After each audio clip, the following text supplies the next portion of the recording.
જય Swaminarayan, good morning. તો હું આજે વ્લોગ શૂટ કરી રહ્યો છું. હું આજે તમને બતાવીશ કે હું આખો દિવસ દરમિયાન શું શું કરું છું, કેવી રીતના ફૂલ એનર્જીથી, ફોકસથી, ડિસિપ્લિનથી કામ કરું છું. તો અત્યારે વાગી રહ્યા છે 4:30 ને 36 મિનિટ થઈ ગઈ છે. 4 વાગ્યાને 36 મિનિટ થઈ ગઈ છે. શનિવાર ને એપ્રિલ 4 તારીખ. ત્યારે તો હું રિવિઝન કરીશ. 4:30 થી 6 વાગ્યા સુધી રિવિઝન કરીશ અને પછી આપણો એક લાઈવ ક્લાસ હશે, તો એ લાઈવ ક્લાસ અટેન્ડ કરીશ અને પછી આપણે ફ્રેશ થઈને આખું રૂટીન મારો સ્ટાર્ટ થશે.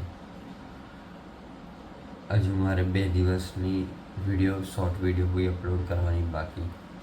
તો મારા ક્લાસ ફ્રેશ થઈ જાય, નિત્ય પૂજા કરી લઈએ અને પછી આપણે એનું એડિટિંગ પૂરું કરીશું અને આજે કંઈક 6:30 વાગ્યા સુધી વિડીયો અપલોડ કરી દઈશું. તો બન્યા રહેજો. મારી પણ એક નવી જર્ની છે, એટલે મને કંઈ ખબર નહીં પડતી કેવી રીતના બોલવું. પહેલાં તો એમાં જ કન્ફ્યુઝ હતો કે હિન્દીમાં બોલું કે ગુજરાતીમાં જ બનાવું. પછી મેં વિચાર્યું ગુજરાતી પર બનાવી દઉં. તો કંઈ નહીં, બન્યા રહેજો ને હું ટ્રાય કરીશ કે એવરી ડે વ્લોગ આવી શકે. તો ચલો અત્યારે આપણે રિવિઝન અને પછી ક્લાસ અટેન્ડ કરીએ. તો હું જ્યારે પણ વાંચવા બેસું તો પહેલાં મહારાજ સ્વામીને પ્રાર્થના કરું કે હું આજ દરમિયાન જે પણ કંઈ વાંચું છું એ મને યાદ રહે એવી શક્તિ આપો. તો તમે પણ જ્યારે બી વાંચવા લખવા બેસો તો ભગવાનને પ્રાર્થના કરજો. મારો સવારનો ક્લાસ હતો ને, એમાં આજે રજા છે, મેં જોયું જ નહોતું. મોસ્ટ ઓફ એવું જ હોય છે મારે, શનિવાર રજા જ હોય, દર શનિવાર રજા હોય મારા ક્લાસમાં. એની જગ્યાએ બીજો કોઈ સબ્જેક્ટ ચાલતો હોય તો એનો સાંજે હશે. કદાચ આજે ડાઉટ ક્લાસ સેશન એવું કંઈક રાખ્યું હશે. અમે ટેલિગ્રામમાં અપડેટ આવી જશે કે શું છે શું નહીં. તો કંઈ નહીં, તો અત્યારે હું રિવિઝન કરી લઉં, પછી આપણે મળીએ. રિવિઝન કર્યા પછી આપણે મળીએ. 5:36 થઈ છે અને મારો લેક્ચર પૂરો થઈ ગયો. મેં એક શાયરી સંભળાવું. तो ये शायरी के विषय जो आज बादलों ने फिर से साजिश की है, आज बादलों ने फिर से साजिश की है, जहाँ घर था मेरा वही बारिश की है, जहाँ घर था मेरा वही बारिश की है. अगर फलक को जिद है बिजली गिराने की, अगर फलक को जिद है बिजली गिराने की, तो हम भी जिद्दी है अपना घर वही बना. તો આ શાયરી એવું કહેવા માંગે કે ગમે એવી મુશ્કેલીઓ આવે, આપણે જે વિચાર્યું હોય, આપણે જે સપના હોય, એને જ્યાં સુધી પામી ના શકીએ, આપણે એમાં સક્સેસ ના થઈ શકીએ, ત્યાં સુધી મહેનત કરતા રહેવું. ગમે એવી મુશ્કેલી આવે તો એ માઇન્ડસેટ રાખવું કે આ કામ કરવું જ છે, ગમે એ થાય પણ આ કામ કરીને જ રહે. તો આ શાયરી બસ એવું જ કહેવા માંગતી હતી કે મહેનત કરતા રહેવું, ગમે એવી મુશ્કેલી આવે પણ અટકવું નહીં, કન્સિસ્ટન્સી રાખવી, ડિસિપ્લિન રાખવી. તો હવે અત્યારે વાગી રહ્યા છે 6 વાગવા આવ્યા છે, ઓલમોસ્ટ 5:39 થઈ ગઈ છે. તો હું અત્યારે ફ્રેશ થઈ જઈશ, પછી આપણે પૂજા કરીશું, પછી આપણો આગળનો ડે રૂટીન જે હશે હું જણાવતો રહીશ. ફ્રેશ થઈ ગયો છું. હવે આપણે પૂજા કરીશું. પૂજા કરી પાછા આપણે રિવિઝન અને લેક્ચરસ તો છે ને, આજે તો રજા છે શનિવાર એટલે. તો આપણે રિવિઝન કરીશું, પછી થોડા PYQ ક્વેશ્ચન સોલ્વ કરીશું. બીજું કે એક્ઝામ આવે છે મારી, કોલેજ એક્ઝામ, સેમિસ્ટર એક્ઝામ 9, 10, 11 તારીખ છે. તો એનું થોડું જોઈ લઈશું. તો અત્યારે આપણે પૂજા કરીએ. પૂજા થઈ ગઈ છે. હવે 2 દિવસના વિડીયો એડિટ કરવાના બાકી છે. તો પહેલાં વિડીયો એડિટ કરી દે ફટાફટ, પછી નાસ્તો કરી અને પાછા વાંચવા બેસી જઈશું.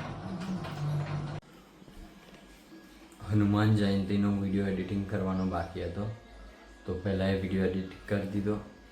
હજુ ગઈકાલનો પણ બાકી છે, તો એ એડિટ કરીશ ને આજ સાંજ સુધી અપલોડ કરી દઈશ. આજનો કાલ કરવો પડશે, સવારે 10-11 વાગ્યા સુધી કરી દઈશ. અને આજે અત્યારે બ્લોગ શૂટ કરું છું, એ આજે રાતે એડિટિંગ કરીશ ને આજે રાતે અપલોડ કરી દઈશ. બાકી અત્યારે તો નાસ્તો કરી લીધો એટલે હવે વાંચવા જ બેસી જઈશું. પછી બપોરે ટ્યુશન ક્લાસ છે, ટ્યુશન ક્લાસ પૂરા કરી પછી ક્રિકેટ રમવા જઈશ, પછી નામ જપ કરીશું. પછી જોઈએ આગળ જેવો ટાઈમ મળે એવું કહેતો રહીશ તમને. તો અત્યારે વાગી રહ્યા છે 12:30 અને હું અત્યારે બપોરનું ભોજન જમી રહ્યો છું. હું મોસ્ટલી સાત્વિક ભોજન જમું છું, કેમ કે એ બોડીને લાઇટ રાખે છે, માઇન્ડને શાંત રાખે છે અને ફોકસ પણ વધારે છે. સાંજે 4 થી 5 વાગ્યા સુધી મેં ટ્યુશન ક્લાસ લીધો અને સાચું કહું તો ટીચિંગ કરતાં મને અલગ જ સેટિસ્ફેક્શન મળે છે. ટ્યુશન ક્લાસ પત્યા પછી હું રમવા ગયો હતો.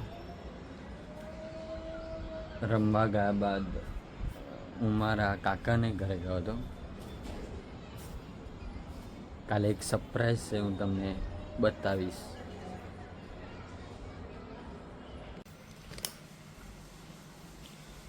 તો અત્યારે 7 વાગી રહ્યા છે સાંજના.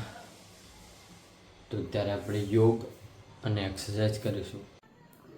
તો ફાઇનલી આજનું વર્કઆઉટ પણ પૂરું કર્યું.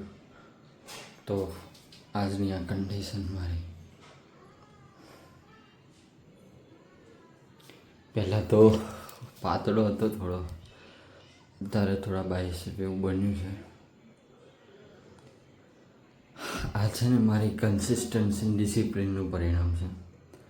તો હમણાં જ એક્સરસાઇઝ પૂરી કરી, તો હવે થોડો રેસ્ટ આપીશું બોડીને. અને આ રેસ્ટ ટાઈમ દરમિયાન આપણે બુક રીડિંગ કરીશું. તો અત્યારે તો હું એટોમિક હેબિટ્સ બુક વાંચીશ. તો જો આ એટોમિક હેબિટમાં એક ગ્રાફ આપેલ છે, હું તમને આ ગ્રાફ સમજાવું. આ ગ્રાફ સિમ્પલ છે પણ પાવરફુલ છે. તમે રોજ માત્ર 1% બેટર થાવ તો 1 વર્ષ પછી 37 ગણા બેટર બની જાઓ છો. પણ જો તમે 1% રોજ ખરાબ આદતો કરો તો ઓલમોસ્ટ 0 થઈ જાઓ છો. એટલે લાઈફમાં બિગ ચેન્જ માટે બિગ એક્શન લેવાની જરૂર નથી, પણ એવરી ડે સ્મોલ સ્ટેપ અને કન્સિસ્ટન્સી એ જ મેટર કરે છે. તો આ આસન પાથરી દીધું છે. હવે અહીંયા આપણે ચેન્ટિંગ કરીશું.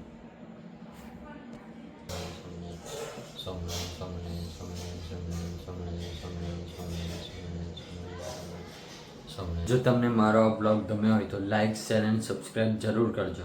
અને કોમેન્ટમાં જરૂર જણાવજો કે તમને કયો પાર્ટ વધુ ગમ્યો. મળીએ નેક્સ્ટ બ્લોગમાં. ત્યાં સુધી ટિલ ધેન સ્ટે પોઝિટિવ. જય સ્વામિનારાયણ.